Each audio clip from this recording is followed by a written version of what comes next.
Blades of the Abyss. Episode 1. Flames and Feathers. The episode opens with waves crashing violently against the shore on a dark, stormy night. We pan across a fishing village near the coast where flickering lights can be seen through the windows of houses nestled close together. Suddenly, we see a hut burst into flames and hear screams echoing over the sound of the waves. As we get closer, we can see grotesque, sea-born monsters known as abyssal demons crawling out of the water and wreaking havoc among the villagers. One of the demons snatches a fisherman and drags him toward the sea, its eel-like jaws opening wide. Another demon lunges at a crying child, but just as it's about to strike, a fiery arc cuts through the darkness. We move in closer to see a young swordsman step forward, his sword blazing like a burning wing. His name is Kian, and his eyes are determined, though the shadows around him flicker unnaturally.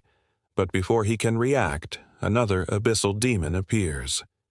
Kian grits his teeth, clenching his sword tightly as he prepares to fight.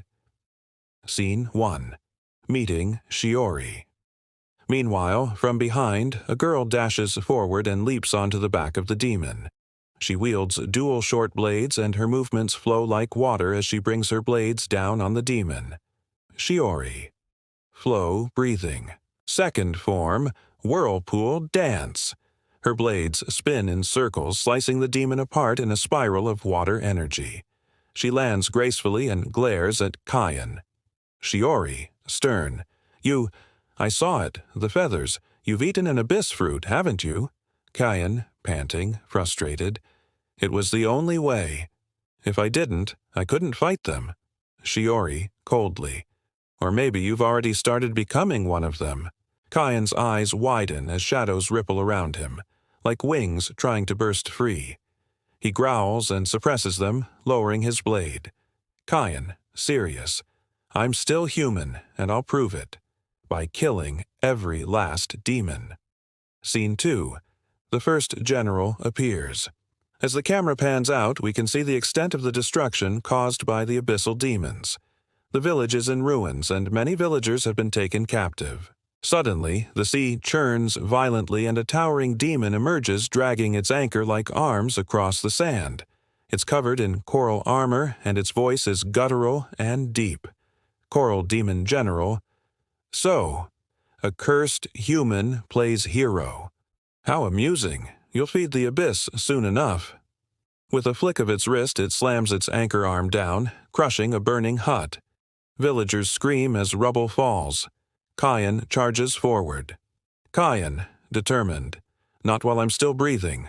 Leaping into the air, his blade blazes with fire as he slashes at the demon.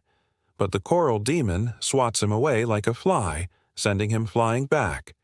The shadows surge again, forming uncontrolled feathers that slash at the ground. Kian struggles to stand. Shiori thinks quickly, knowing that she needs to act fast. Shiori, thinking, tense. His flames aren't strong enough, and if he uses the shadows, he'll lose himself. Scene 3. Daigo's entrance. As the Coral Demon General continues to attack the villagers, suddenly a deafening roar echoes across the shore. The demon stumbles as a massive clawed fist smashes into its side. Enter Daigo, his half-dragon body shimmering with emerald-green scales. He grins widely at the sight of the demon. Daigo. Heh, what a big fish. Perfect for my fists. Shiori, sighing. Took you long enough, Daigo. Daigo, stretching his claws. Better late than never. Fang breathing. Iron Fang crusher. Slamming his clawed fists into the demon, he cracks its coral armor. The villagers cheer faintly in the distance. As the Coral Demon General reels in pain, Cagney regains his footing. Despite the pain in his chest, he knows that he has to do something to help. Scene 4. The Black Phoenix awakens. As the battle rages, Kian watches as many villagers are trapped between newly formed coral walls. Determined to save them, he runs toward the trapped villagers. He grips his sword tightly, sweat dripping down his forehead. He knows that the fire alone won't be enough to defeat the Coral Demon General. So he takes a deep breath and focuses on the shadows within him. Kion, thinking, I can't win with fire alone. But if I use the shadows... But using the shadows means risking losing his humanity. He fights this internal battle within himself, torn between his desire to save the villagers and the fear of losing control. Just as the Coral Demon General prepares to deliver a fatal blow to one of the villagers, Kion makes his decision. His blade ignites with fire, but shadow feathers spiral around it too. A blazing, black aura erupts, forming the outline of a majestic yet terrifying bird. With a powerful flap of its wings, the Black Phoenix dives down, engulfing the Coral Demon in fire and shadow. The demon shrieks in agony before being reduced to ashes. The coral walls collapse, freeing the villagers. But the victory comes at a price. Kion falls to one knee, coughing up blood. His arm shows faint black markings spreading like veins. Shiori rushes to his side, kneeling beside him.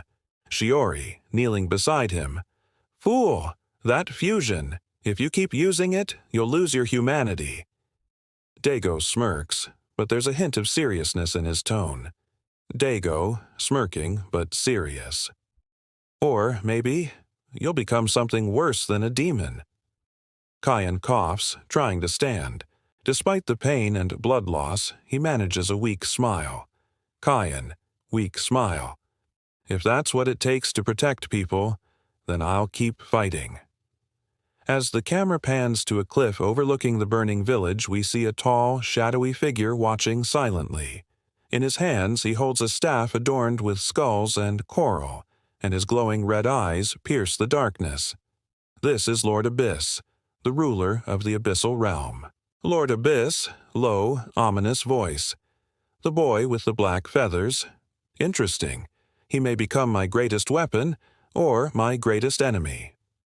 As the screen fades to black, text appears on the screen reading, Next episode, The Black Feathers Curse. This first episode introduces us to the main characters, Kion, Shiori, and Daigo, as well as the threat posed by the Abyssal Demons and their leader, Lord Abyss. The episode sets the stage for an epic battle between good and evil, as well as exploring themes of identity, sacrifice, and the corrupting nature of power. We see Kion struggle with the darkness within him and the potential consequences of using the shadow-breathing techniques. Despite the danger, he remains determined to protect the villagers and defeat the demons, even if it means risking his own humanity. The episode ends with a cliffhanger, leaving us to wonder how Kion will deal with the growing darkness inside him and what role Lord Abyss will play in his destiny. Overall, this first episode is a promising start to the series, leaving us eager to see what happens next. And that's the end of Episode 1. Let me know your thoughts on the story so far. Who's your favorite character? And what do you think about the plot twist regarding Kion's powers? Share your opinions in the comments below. Don't forget to show your support. Thanks for watching. See you in the next video. Peace out.